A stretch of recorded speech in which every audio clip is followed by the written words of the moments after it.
A Dummy's Guide to Communism and Capitalism.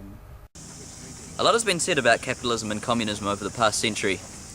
Both have been praised and criticised by politicians, writers and other prominent figures across the world. But what actually are they? And which is better? In this hopefully informative video, we'll attempt to answer these questions. We'll begin with the most basic. What are they? Both communism and capitalism are forms of government, but each is very different.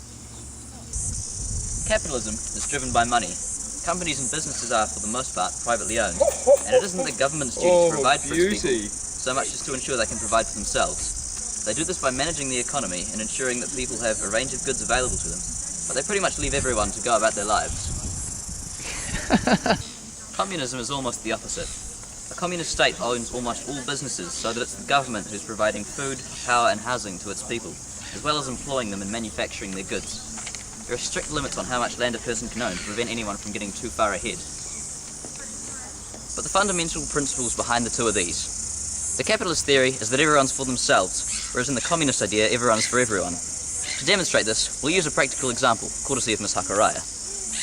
In a capitalist society, everyone starts with an equal amount of corn seeds and is responsible for tending their own crop to get maximum yield.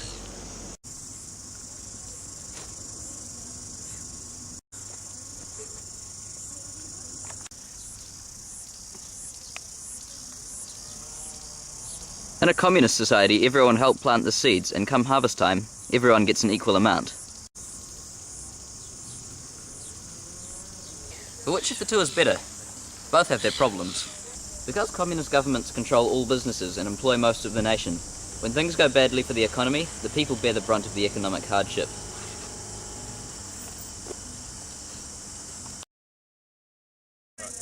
They also have a tendency to become corrupt, to lose touch with the high-minded morals from which they sprang, so that a small elite group profits, while everyone else suffers. The government in communist society is all-powerful, so if it becomes corrupt, it's difficult for the people to do anything about it. Capitalism's central flaw is that the rich tend to get richer and the poor poorer. After all, there is a finite amount of money, and if some are to gain it, others have to lose it. Ever heard the saying, it takes money to make money? If this is true, how is anyone going to make money if they don't have any to begin with? How can you grow corn without seeds? So we'll leave it to you. An unfair society in which the rich get richer and the poor get poorer, or a claustrophobic one in which you have no capacity for personal advancement? I can't be fucking walking towards the camera. With communism...